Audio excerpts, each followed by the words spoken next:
signe avant, peut-être, si vous avez une question comme ça. Oui, bonjour à tous. Donc, je suis avec attention le débat. Et moi, j'ai subi les inondations en 2014. J'habite Itsasou, à 25 km de Bayonne. Et j'ai eu l'occasion de regarder la courbe Vigicru que j'ai enregistrée dans mon ordinateur. Cette courbe, en amont de mon habitation, monte progressivement. J'ai analysé cette courbe. Elle descend brusquement et après elle remonte beaucoup plus haut. Donc j'ai interprété cette courbe en pensant que c'est au niveau de la rivière de la Nive qui passe à Itsasou. Et d'après cette courbe, j'ai analysé que cette chute brutale de la montée des eaux doit être peut-être conséquente à des embâcles.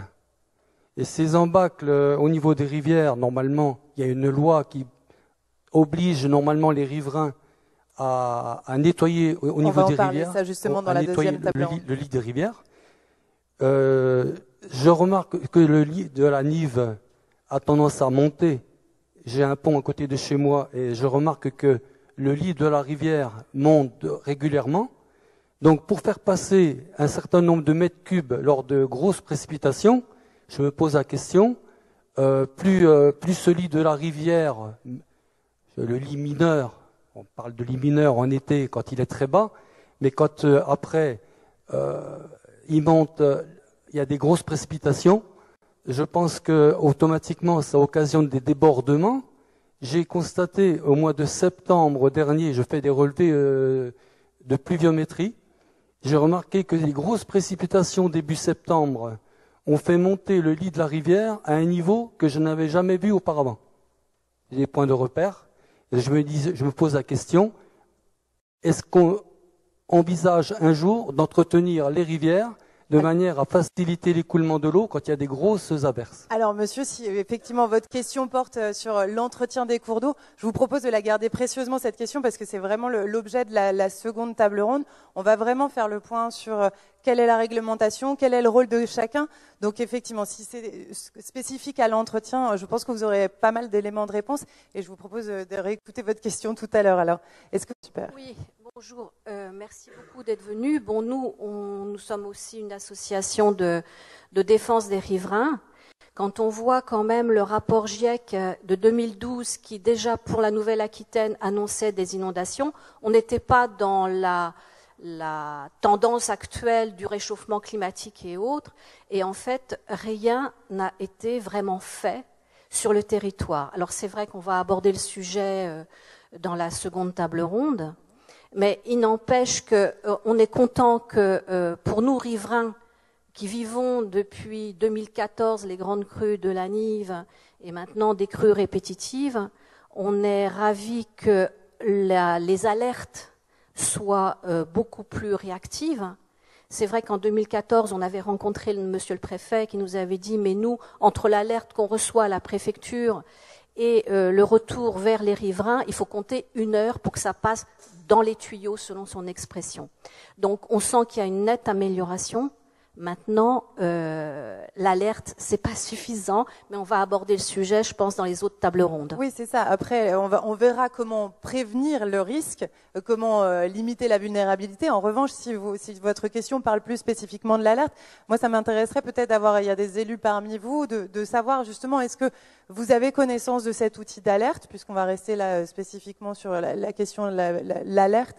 Est-ce que parmi les élus, vous avez des informations justement sur cet outil? Est-ce que vous le connaissez? Est-ce que effectivement c'est quelque chose auquel vous allez penser directement et vous connaissez bien l'application? Je ne sais pas si quelqu'un souhaite intervenir. Ou au niveau de la CAPB peut-être sur ouais. Oui, Olivier Lallemand. Merci. Oui, enfin, sur les outils, sur les plans, effectivement, on est au courant. La difficulté, c'est quand arrive l'inondation, c'est-à-dire qu'effectivement, on a beau être prévenu par les outils existants, on n'a pas forcément aujourd'hui les bons réflexes, on n'a pas les bons outils de modélisation des différents scénarios qui peuvent se présenter à nous, et c'est pour ça que moi, j'attends beaucoup de de Monsieur du CEREMA, parce qu'effectivement, l'outil qui permet quand même aujourd'hui de pouvoir envisager tous les scénarios en fonction des paramètres et de faire varier les différents paramètres, parce que c'est ça dont on a besoin dans les 6 heures avant l'arrivée ou l'inondation au point d'impact. C'est vrai que ça, moi, j'attends beaucoup de ces outils-là. Et justement, moi, ma question était plus sur quand est-ce que on pourra avoir un outil, on va dire, efficient et le plus prédictif possible en fonction de tous les paramètres que vous avez intégrés grâce à l'IA. Surtout sur des événements qui sont de plus en plus soudains. Oui. Alors, de manière concrète, au niveau du projet inondation, nous on a jugé que l'outil était insuffisamment fiable pour le mettre en gestion de crise. L'idée, c'est de ne pas engager des moyens vers des mauvaises actions, là où finalement une expertise plus rustique aurait mieux orienté les choses. Donc, on ne l'a pas décliné en opérationnel, cet outil-là. Et ce qui est prévu, par E4Flood, pour le coup, qui est un programme sur 3 ans. Donc, on aura une réponse. Alors, si le projet est retenu par la Commission européenne, parce qu'il est encore en examen, on aura d'ici 3 ans, on aura même des premiers éléments avant, mais on aura un outil qui permettra effectivement de jouer sur les paramètres. C'est vrai qu'on n'avait pas eu trop le temps de l'aborder, mais on a parlé de la pluie, on a parlé des débits, mais il y a d'autres paramètres qui interviennent et qu'on souhaite aborder, et un de non des moindres pour le territoire du Pays Basque, c'est la marée. Pour compléter, on fait partie de ce projet, donc on a beaucoup d'espoir aussi sur ce sujet. Mais il faut avoir aussi, il faut raisonner aussi, et il ne faut pas forcément espérer toujours avec des promesses énormes. Quand on a des orages tels qu'on les a, ils sont très localisés, et on est des fois en limite de l'état de l'art. Quand on a des orages qui font quelques kilomètres carrés, on va avoir du mal 24 heures ou 48 heures avant à avoir la localisation exacte de ces orages et donc du coup les conséquences. Et du coup, on va essayer de progresser, mais il faut aussi avoir une méthodologie d'action qui puisse faire face à la demande, c'est-à-dire comment avec des informations qui arrivent au fur et à mesure, on puisse quand même pouvoir réagir. Et cette façon de faire, c'est ce que les anglo-saxons appellent les no regret actions, c'est comment j'avance de manière progressive pour ne pas regretter de toute façon ce que je fais. Et c'est un peu ce qu'on a mis en place avec la CAPB, c'est-à-dire c'est cette démarche progressive, et les élus maintenant connaissent ça, c'est-à-dire que c'est pas du tout ou rien, c'est pas dans 24 heures il faut évacuer tout le monde sur tous ces territoires. C'est pas de risque. C'est dans la roue qui a été présentée par Gauthier, pas de risque particulier. On passe à un niveau de jaune. Soyez vigilants, les modèles, les collègues de Météo France prévoient que demain on va rentrer, et c'est le cas, demain on va changer de système météo, et la douceur va disparaître, on va avoir des perturbations. Et donc ça veut dire quoi? Ça veut dire je commence à vérifier la disponibilité des équipes, je me prépare éventuellement etc. Et puis donc, ce qu'il faut savoir, c'est que dans ces cas-là, il y a une salle où il y a des ingénieurs qui vont passer la nuit, le jour, surveiller les écrans au kilomètre carré, voir comment se mettre en place les orages, où sont les impacts de foudre, quels sont les niveaux des cours d'eau sur les stations Vigicru, etc. Et puis quand les choses commencent à plus s'approcher de Cibourg ou de Bayonne, là on passe à un niveau supérieur. Ça y est, les pluies commencent à se mettre en place à l'endroit, commencez à vous mobiliser. Et puis le système devient stationnaire, et de 50, 60, on passe à 100 mm, à 120. On a la situation qui va évoluer, on voit les premiers niveaux de débordement. Là, on passe à un niveau encore supérieur en disant engager les actions, évacuer, etc.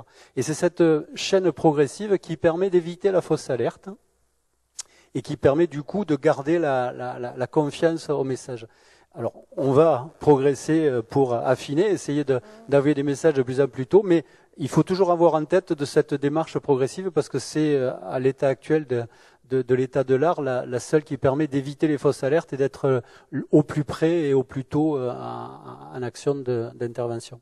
Oui, parce qu'effectivement, ce sont des situations de crise, et donc c'est de la gestion de crise, il faut réagir vite. C'est pour ça que la gradation, comme disait Alix, c'est vraiment primordial.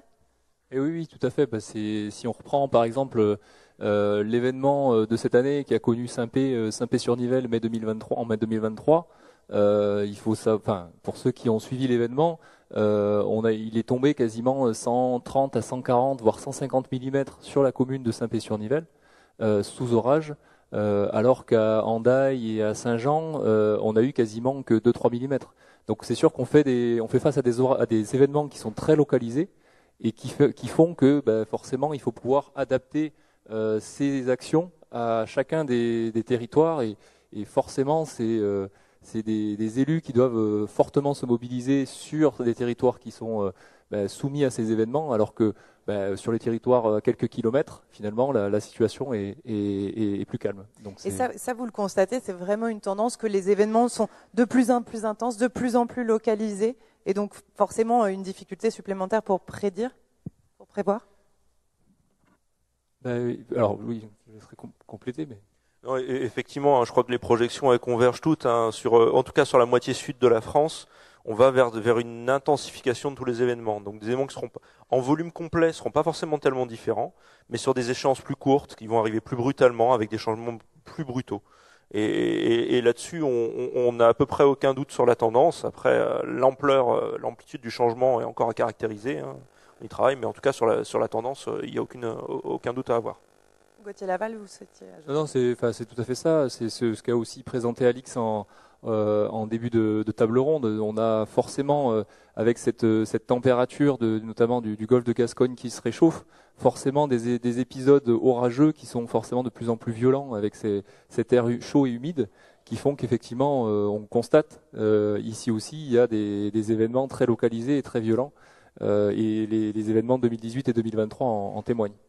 Et c'est ce que vous disiez, Alix, on fait partie ici des 3 points chauds en France. Il y a les Cévennes qui sont forcément très connus, très médiatisés, l'arrière-pays niçois et le Pays Basque est malheureusement pas en reste. Oui, tout à fait. Et c'est lié à cet aspect, effectivement, de température des océans. Et si on regarde ce qui se passe de l'autre côté de l'Atlantique, ce qui s'est passé à New York il y a quelques jours, on est sur quelque chose de similaire, c'est-à-dire que New York a connu un épisode méditerranéen il y a quelques jours, parce que normalement les eaux en face de New York sont des eaux qui sont plus froides venant du nord, et là il y a avec la canicule de l'hémisphère nord de cet été, on a une canicule marine sur tout l'Atlantique nord, et effectivement quand on a un système de gouttes froides qui se bloque sur le système, on a un épisode qui se bloque, qui est intense, qui tombe 200-300 mm en zone urbaine, avec des conséquences qu'on a pu voir dans les images. Et c'est ce tendanciel-là qu'on a tendance à voir accélérer et sur lequel il faut se préparer, s'adapter.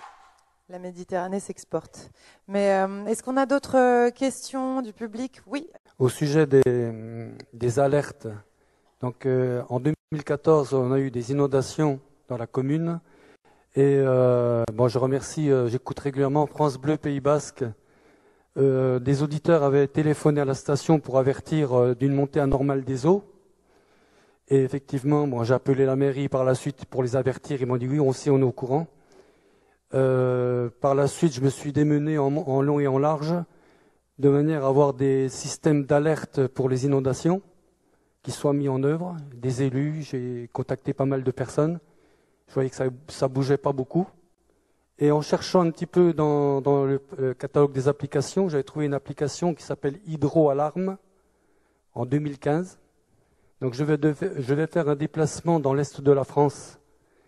Et j'avais mis cette application, il y avait une vigilance orange qui signalait ici dans la région. Et cette application Hydro-Alarme m'avait prévenu par rapport à Vigicru qu'il allait avoir un débordement. Donc je me suis dépêché de rentrer à la maison. J'ai ouvert les portes parce que l'eau, de toute façon, on ne peut pas empêcher de rentrer. J'avais anticipé, j'étais rentré avant. Donc j'ai pu sauver quand même pas mal de choses. Par la suite, j'ai continué à demander à ce qu'il y ait des systèmes d'alerte qui soient mis en place. Petit à petit, ça arrivait, mais bon, à force de sueur, à force de pas mal de travail harassant. Il y a des applications maintenant, bien sûr, MyPredict, merci d'avoir mis ça en service. Il y avait Hydro-Alarme aussi qui était visible sur le web, mais bon, moi la nuit quand je dors, je ne peux pas surveiller mon écran. Donc ça a évolué. Vigicru, a créé un système où on s'enregistre sur le site, où on reçoit un SMS. Dernièrement, comme le monsieur parlait tout à l'heure, on a reçu une alerte de la Pierre Saint-Martin, comme quoi il fallait se réfugier dans une grotte. C'était une fausse alerte.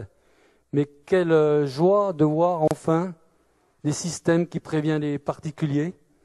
Et ce que je voudrais savoir, la question est, pour Météo France, on a vigilance orange pour la pluie. Maintenant, on a un système de carte de vigilance pour les incendies de forêt. Est-ce qu'on pourrait avoir un système d'alerte pour les inondations, de manière un petit peu à simplifier les choses? Oui, alors plusieurs éléments sur cette réponse. La première qui a été indiquée par les élus, la plupart des communes ont des systèmes à l'échelle communale sur lesquels, et ça a été précisé par Éric Ménassi dans son intervention, on peut aller s'inscrire à la commune et recevoir un message de la commune qui va être lui localisé parce que la commune va rentrer dans ce niveau de détail, de savoir en fonction de si c'est un problème sur la Nive, il va informer les habitants de bord de Nive, si c'est un orage plus général, ça va être un peu plus général, etc. Donc il y a ce premier sujet. Le deuxième sujet, vous parliez de vigilance, il ne faut pas mélanger vigilance et alerte. Les termes sont importants. Alors c'est vrai qu'y compris dans les médias, des fois on parle d'alerte orange, d'alerte rouge. Le terme de vigilance, c'est quoi? C'est quelque chose qui sort 24 heures à l'avance à l'échelle d'un département. Et le terme, il faut bien le comprendre, c'est soyez vigilants dans ce département, dans les 24 heures à venir, il est susceptible d'avoir une problématique d'inondation, des problématiques de feux de forêt, vous l'évoquez avec la météo des forêts. Donc, il faut faire attention. Le choix stratégique qui a été fait, c'est que cette information soit diffusée par les médias de manière assez large pour avoir ce premier niveau, quand je l'ai parlé tout à l'heure de progressif, d'information en disant il se peut qu'il se passe quelque chose, il faut que j'en tienne compte. Et après, ce système en France est complété à partir, en plus des messages des communes, des assureurs, etc., par un système qui s'appelle FR Alert, qui a été lancé par l'État, et je pense que c'est ce message dont vous faisiez état, message en français et en anglais lancé par les sous-préfectures, où c'est à l'issue d'une directive européenne qui oblige tous les États membres à disposer d'un système d'alerte vers les populations où le préfet, le sous-préfet va avoir la capacité à faire une alerte qui soit vraiment très localisée et qui touche tous les gens qui bornent auprès des antennes téléphoniques, que les gens soient français, étrangers, touristes. C'est quelque chose qui a été mis en œuvre avec on sait que l'année 2024, il y aura les Jeux Olympiques, il va y avoir beaucoup de monde, et c'est un système qui est à destination autant du risque, on va dire, terroriste qu'autre. Sur le risque naturel, c'est un peu plus complexe à mettre en œuvre, mais ce système est aujourd'hui opérationnel. Et c'est certainement ce système dont vous parliez qui a été testé cet été. Et pour monsieur posait également une question de vocabulaire, mais ça va au-delà bien sûr. Est-ce que vigilance pluie, c'est vigilance inondation, ou est-ce qu'il faut préciser encore les choses? Non, alors c'est là où c'était l'origine de ce débat. D'où viennent les inondations? Elles viennent des pluies. Donc c'est pour ça que Météo France, son rôle, c'est de voir ce qui se passe dans l'atmosphère. Donc son rôle, c'est de dire, attention, il y a une vigilance pluie qui peut donner lieu, c'est pluie-inondation, qui peut donner lieu à des inondations. Et après, c'est la complexité. On a des vigilances qui sont des vigilances crues, qui sont portées par le Chapi, par Vigicru. Donc c'est vrai que c'est un peu technique, mais encore une fois, je crois l'importance de la sémantique, c'est que vigilance n'est pas alerte. Une vigilance sur un département, c'est pas je fais évacuer toutes les écoles, tous les campings, c'est simplement messieurs qui habitaient sur ce département, soyez vigilants, il peut se passer quelque chose, donc adoptez une attitude qui vous prépare à éventuellement quelque chose.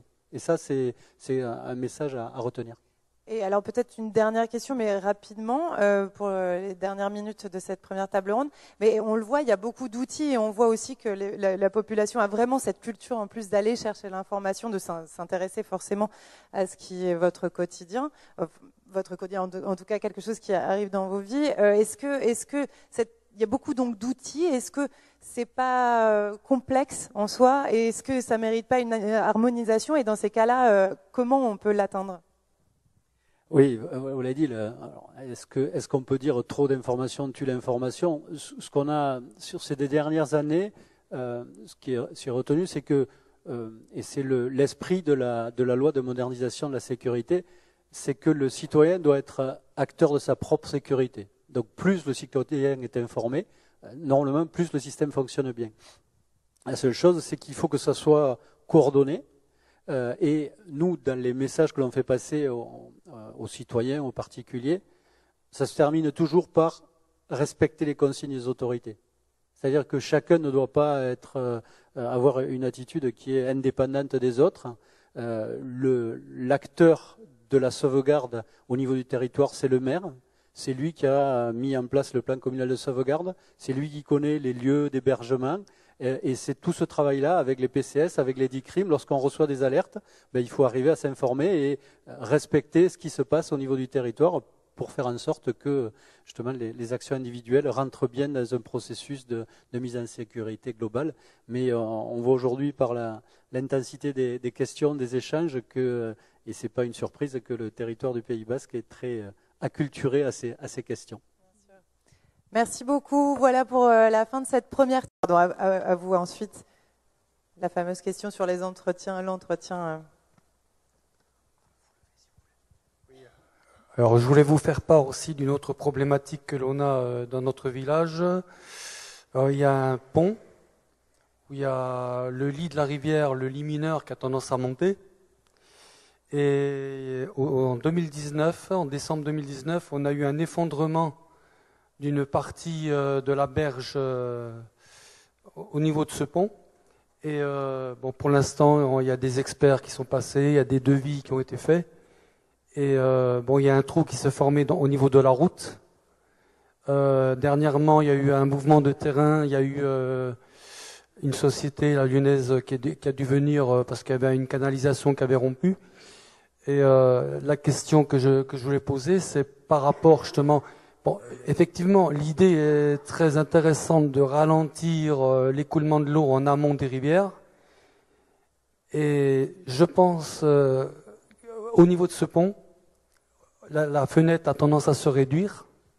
Je ne sais pas si vous voyez où ça se trouve à Itsassou. La fenêtre pour le passage de l'eau a tendance à se réduire, ce qui fait que inévitablement, quand il y aura des crues majeures, ça nécessitera automatiquement des débordements.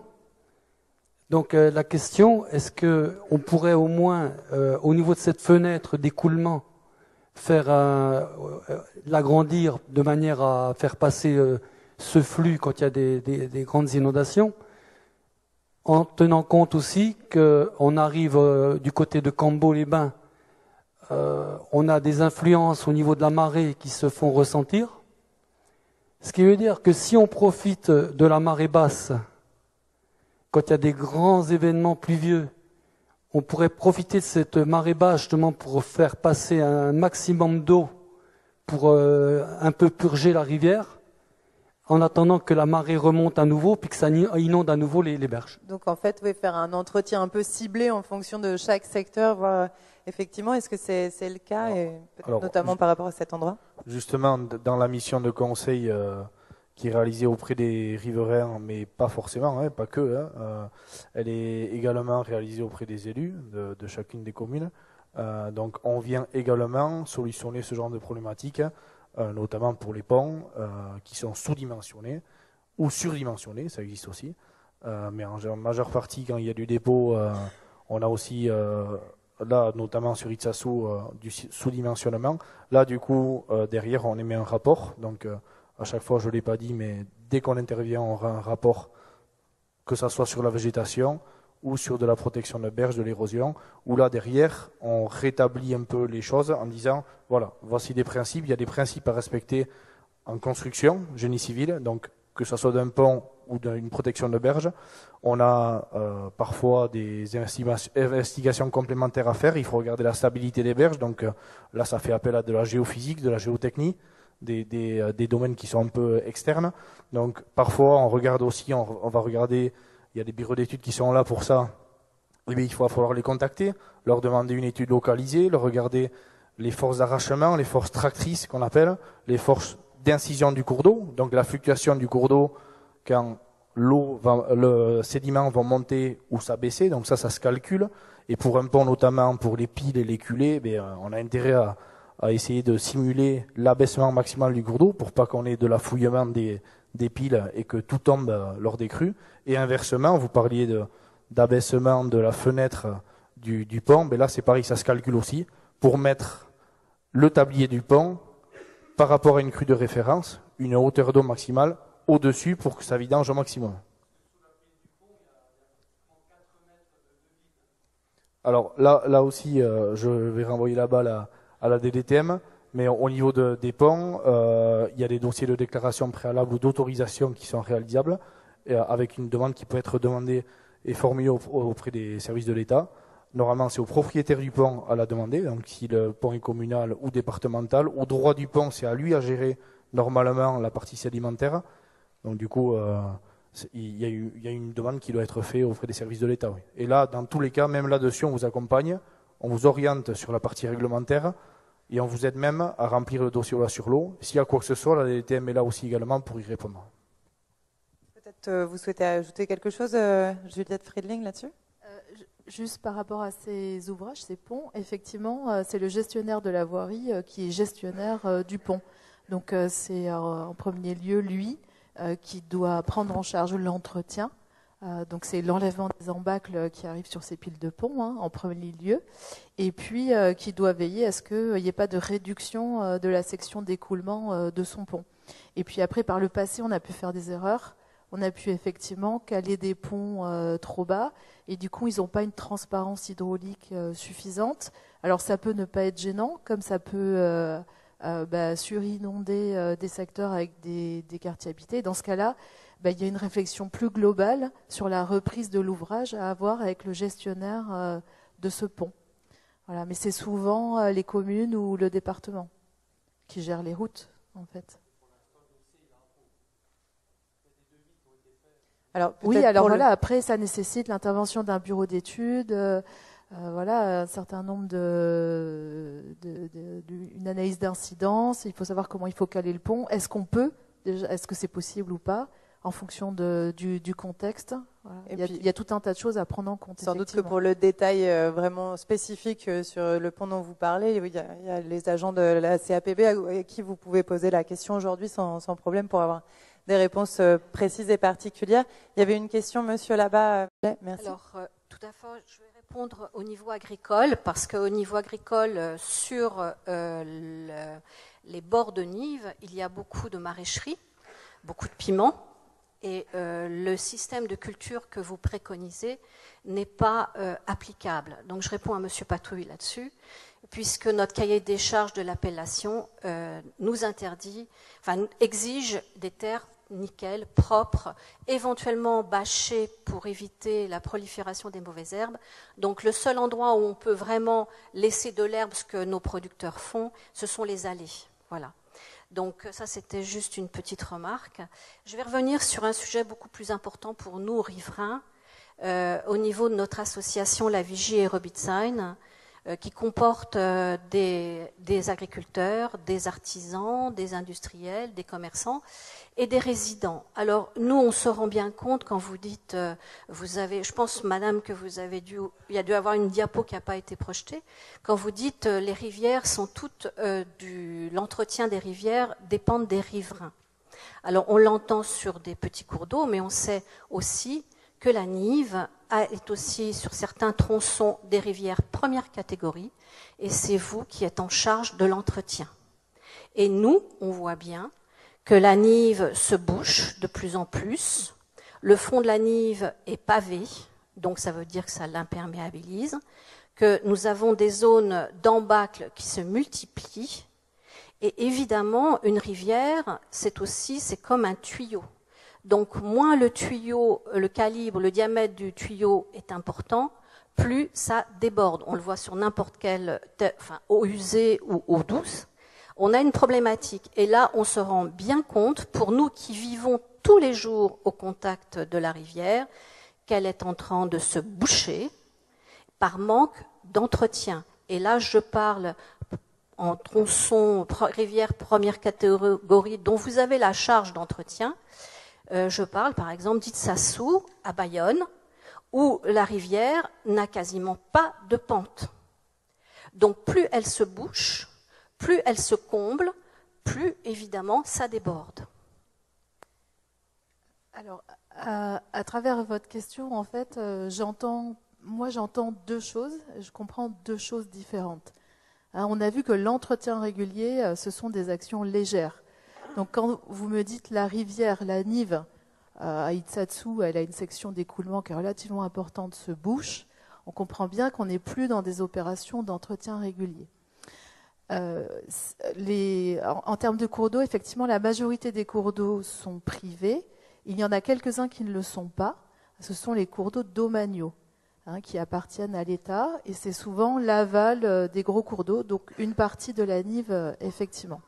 Et l'État, en tant que propriétaire, a une obligation d'entretien régulier avec le maintien du libre écoulement des eaux. Voilà, c'est ce qui incombe en responsabilité à l'État. Les propriétaires riverains, qui sont propriétaires de la berge, ont aussi des obligations d'entretien, notamment au niveau des ripisylves et des embâcles qui sont sur leur terrain. Alors on fait chaque année un programme d'entretien où on extrait de manière ciblée les embâcles qui sont gênantes. On le fait avec un certain nombre d'acteurs sur le territoire. Donc il y a des interventions qui se font sur la Nive tous les ans pour enlever les embâcles qui vont poser souci. Par rapport à le niveau de la Nive remonte. Donc là, vous êtes plus sur les questions d'extraction de matériaux. C'est vrai que dans les années 60, 70, 80, pendant une vingtaine d'années, la période des grands travaux en France, on a fait une extraction massive d'alluvions, de lits mineurs dans les rivières. Ça a créé des tas de dysfonctionnements et des tas de problèmes sur les territoires par rapport à l'incision de ces cours d'eau et énormément d'érosion. Donc, le lit s'enfonce, mais par contre, on perd une partie de sa parcelle quand on est en bord de cours d'eau. Donc, on a interdit cette pratique parce que, au global, pour la gestion du cours d'eau, elle est extrêmement préjudiciable. On ne pourra jamais refaire des extractions en lit mineur, ce n'est pas possible. Je n'ai pas les chiffres sur la Nive, mais j'ai les chiffres sur le Gave de Pau. Plusieurs millions de mètres cubes d'alluvions ont été extraits. Aujourd'hui, le transport sédimentaire, donc les sédiments qui viennent de l'amont, de la montagne, est plutôt faible. On a moins de périodes de gel, on a des grands barrages qui bloquent le transport sédimentaire.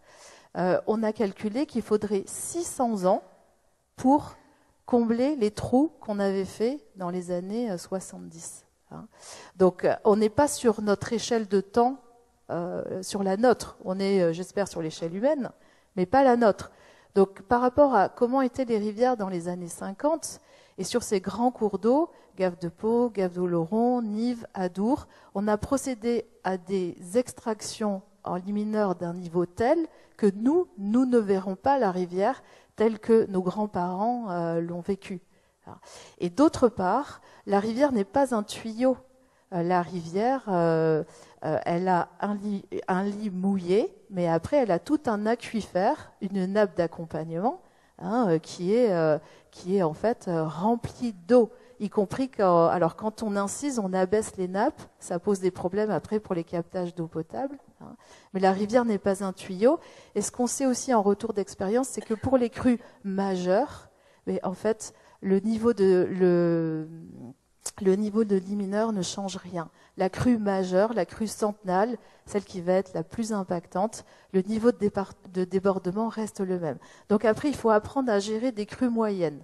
Voilà, avec une intensification des événements. Et pour ça, il y a tout un tas de mesures sur le territoire qui peuvent être prises à l'échelle des bassins versants, mais ce ne sera en aucun cas l'extraction de matériaux en lit mineur. C'est strictement interdit par la réglementation et il n'y a pas lieu de croire que ce point va changer, tellement ça a des dysfonctionnements graves au niveau du cours d'eau. L'appauvrissement, je vais finir sur ce point en faisant un petit aparté, on sera plus sur les inondations, mais l'appauvrissement en sédiments grossiers, c'est aussi l'appauvrissement de la biodiversité de nos cours d'eau. Les petits cailloux c'est le support de la vie biologique, c'est le support des frayères, c'est le support des habitats de grossissement pour les poissons. Quand vous enlevez du matériau, vous tuez la vie biologique de votre cours d'eau, vous portez atteinte à cet équilibre, ce cours d'eau qui rend des tas d'autres services par ailleurs, d'épuration des eaux, les zones humides de zones tampons. Donc il y a un équilibre global à prendre en compte à l'échelle du bassin versant et on ne peut pas dire qu'on va traiter un problème très localo-local par des extractions et du curage. Parce qu'à l'échelle globale, ce sera beaucoup plus préjudiciable. Il faut trouver d'autres solutions. Et voilà, elles existent, elles sont peut-être plus compliquées, moins évidentes à l'œil humain, mais elles existent et il faut tenter de les trouver et de les mettre en œuvre. Et c'est pour ça qu'on a des collectivités GEMAPI et des journées comme ça aujourd'hui. Mais quelque part quand même, on parle des poissons, du milieu aquatique, mais il est certain aussi qu'au niveau des inondations, ça a un impact sur la nature, ça arrache les arbres, ça noie énormément de bestioles. Aujourd'hui, on devait avoir le président du Kiwi de l'Adour, qui, sur sa parcelle, enfin sur l'aire de production, a perdu plus de 50% de l'aire de production du label rouge Kiwi, à cause des inondations à répétition, qui stérilisent la terre parce que tout est asphyxié en terre. Et on ne peut pas non plus nous dire, par exemple, pour nous, résidentiels, le cours d'eau, on le laisse, parce qu'on a appris à l'école, que ça charriait des pierres, du sable et autres, on les laisse, on n'y touche pas. Donc le cours de l'eau, enfin le fond de l'eau monte, c'est une évidence, et nous dire à nous, riverains, dans nos maisons, mettez des bâtards d'eau, pas plus que 80 cm. Mais aujourd'hui, 80 cm, on le voit sur Bassus-Sari, on est sur des inondations à quasiment 2 mètres. Donc dire on ne peut pas toucher à des zones où on sait qu'à certains endroits il y avait des dépôts, les anciens ils n'étaient pas stupides, s'il y avait des endroits où on pouvait curer parce que c'était un endroit où ça déposait particulièrement, il faut peut-être aussi rétablir les choses. Donc il y a des. Je ne dis pas que c'est simple. Si c'était simple, on aurait déjà trouvé tous la solution. Ce sont des problèmes complexes. Ça, je le partage avec vous. Voilà. Le curage n'est pas la solution à ce problème complexe. Par contre, vous avez vu que pour répondre à des dysfonctionnements, on peut faire du déplacement de matériaux. Donc ça veut dire qu'effectivement, s'il y a un endroit, il y a un atterrissement, il y a une accumulation qui est gênante par rapport à des enjeux, il peut y avoir des interventions pour traiter ce dysfonctionnement. Dans ce cas-là, ce n'est pas le rôle de l'État en tant que propriétaire, parce que ce n'est pas de l'entretien régulier. Et il est vrai que sur ces territoires, souvent on fait appel aux collectivités les plus compétentes. Donc aujourd'hui, c'est la collectivité GEMAPI, qui est souvent la plus à même à intervenir sur des cours d'eau de grande taille de ce type. C'est clair que sur un tout petit chevelu ou la Nive qui a 30-40 mètres de section d'écoulement, on peut pas, un propriétaire riverain n'a pas la même simplicité d'intervention. Et donc on fait appel à des structures qui ont la compétence, qui sont expertes dans le fonctionnement du cours d'eau, qui vont devoir effectivement faire des dossiers avec des évaluations d'incidence pour pouvoir intervenir.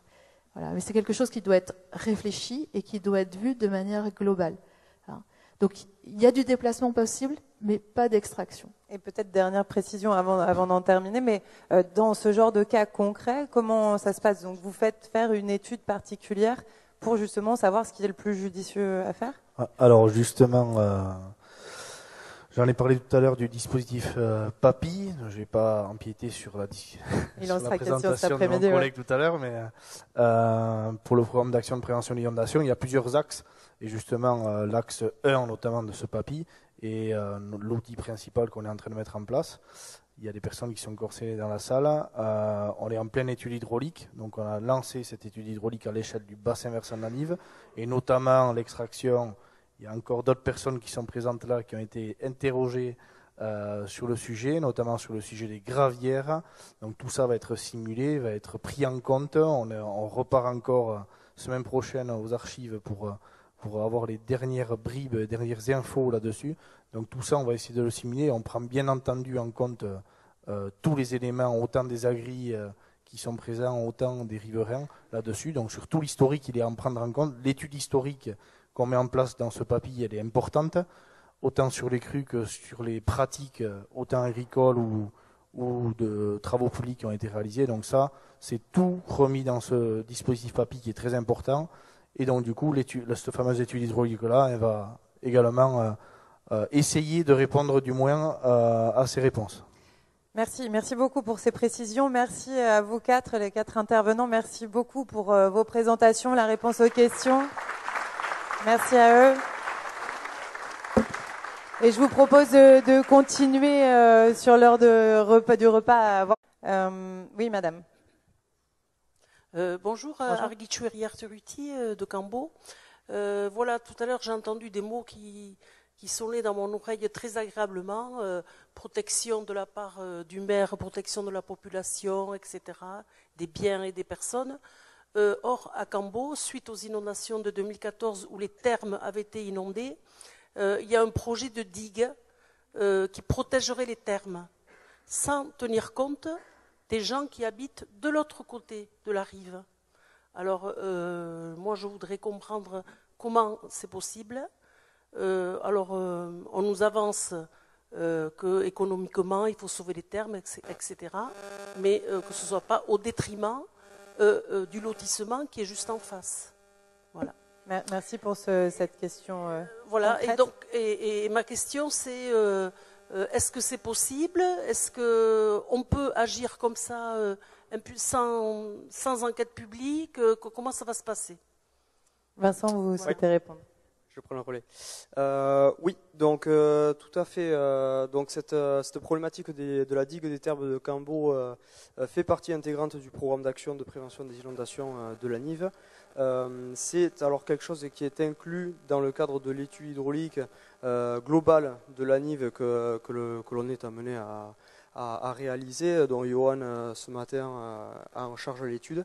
Ce qu'il faut savoir, c'est qu'effectivement, ces projets-là, donc là on parle carrément de système d'endiguement, donc quelque chose en dur. Pour tout ce qui est de cet ordre-là, des ouvrages, on va dans notre étude hydraulique simuler l'impact de l'aménagement. Et du coup, chacun de ces aménagements-là, on sera à même d'apprécier à la fois le sens de l'écoulement, les répercussions que ça peut avoir sur la berge à côté. Après, pour donner un aperçu un petit peu plus global de la démarche, effectivement, tous ces aménagements-là peuvent être imaginés, qui plus est en plus à Cambo parce qu'on est en zone PPRI, donc on va pouvoir avoir un modèle hydraulique et simuler l'aménagement, mais chacun de ces aménagements vont passer au crible d'une analyse multicritère. Donc comme son nom l'indique, on va prendre plusieurs critères, dont effectivement le coût de l'aménagement et de l'entretien derrière pour combien de dommages éviter, l'acceptation sociale. Effectivement, vous parliez tout à l'heure de consultation du public. Il m'a semblé parler de concertation dans la présentation, donc c'est tout à fait l'objet. C'est vraiment aller au contact de la population par des réunions publiques, par des ateliers de travail spécifiques sur le sujet pour présenter cet aménagement-là, comment il sera fait, quelles sont les caractéristiques techniques, quel serait l'impact écologique, réglementaire, et bien sûr sonder la population. Est-ce qu'on est prêt à accueillir cet aménagement-là? Parce qu'il ne faut pas oublier que ce sont aussi des fonds publics qui seront mobilisés. Donc toutes ces questions-là seront posées en temps voulu. Vous souhaitez préciser quelque chose? Oui, enfin, moi, ce que je sais pas, vous m'entendez? Moi, ce que je crains, si vous voulez, on va sonder la population, bien sûr, mais on sait très bien qu'il n'y a que les gens qui seront concernés qui vont peut-être se déplacer. C'est-à-dire, en comptant le Bas-Cambo, une trentaine de familles. Alors moi, ce que je crains, c'est qu'une fois qu'on a commencé l'étude, mais écoutez, voilà, on nous donne comme argument, il faut sauver les thermes comme on doit sauver le soldat Ryan, donc tant pis pour vous. Moi, il me semble qu'il n'y a pas besoin d'être ingénieur pour comprendre que si l'eau ne va pas d'un côté, ne va plus d'un côté, elle va aller davantage de l'autre côté. Voilà. Il y a d'autres leviers d'action? Non, juste, je voulais préciser que effectivement, pour le côté sauver le soldat Ryan, il est en aucun cas question de reporter le flux vers la berge opposée, de mettre en péril les habitations qui sont sur la berge en face. Si c'est le cas, je pense que l'aménagement ne sera pas viable. Oui, on ne fait pas d'ouvrage, j'imagine, au détriment d'une zone à enjeu en face. Une autre question, oui, Monsieur Patouille. Compléter les propos de Vincent. Si vous pouvez vous lever. Merci. Oui. Alors sur la digue des Thermes, c'est un sujet qui date maintenant de quelques années et il date pour plusieurs raisons. La première, c'est qu'il y a eu le crise Covid, donc ils ont eu quelques soucis. Mais en parallèle de ça, ils avaient l'ambition de la rehausser, la digue. Et les services de l'État l'ont refusé. Donc aujourd'hui, le projet qui est en cours d'instruction, on travaille avec eux sur ce dossier, et avec les services de l'État, c'est de reconstituer la digue telle qu'elle est aujourd'hui, parce qu'elle a été fragilisée, mais en aucun cas la rehausser. Enfin, on va la rehausser de 20 cm a priori, mais pas plus. Le projet au départ, c'était 1 mètre de rehausse, et les services de l'État l'ont refusé. Et c'est surtout un problème de pluvial, plus que de rehausse de digue, qui est un enjeu. À ce moment-là, pourquoi ne pas mettre la même digue en face ? Comme l'a dit Vincent, c'est qu'aujourd'hui, ça va rentrer dans la moulinette de l'étude hydraulique. On va mesurer l'impact amont-aval en face. Et s'il y a un impact, on adaptera ou la digue ou l'espace en face. Enfin, je vous invite à regarder les images de l'inondation de 2014. Franchement, bien sûr qu'il y aura une répercussion de l'autre côté, c'est certain. S'il y a une répercussion, et après, on va mettra en place. Mais oui, non, mais et on nous dira, mais non, les études. De toute façon, on ne va pas la détruire, la digue, ça c'est clair. Enfin, je pense qu'il faut que tous les gens du secteur comprennent bien qu'on ne la démontera pas, la digue. On ne va pas aggraver le cas en la rehaussant, on va juste corriger le problème pluvial qui existe. Et si, dans l'étude hydraulique, on confirme ce que vous dites, donc qu'il y a des aménagements à faire en face, on fera les aménagements en face. Mais on ne va pas la détruire aujourd'hui, la digue. Donc il faut attendre la conclusion de cette étude, c'est prévu pour quand ? Justement, on attend la suite du papier, puisque c'est complètement intégré. Ils voulaient aller beaucoup plus vite que la musique, et nous, on les a fait freiner, justement, pour que ça puisse intégrer l'ensemble des études en cours. En tout cas, il faudra sans doute réétudier le dossier à la lumière de ces études. J'aimerais qu'on prenne une dernière question. On a le temps pour une dernière question.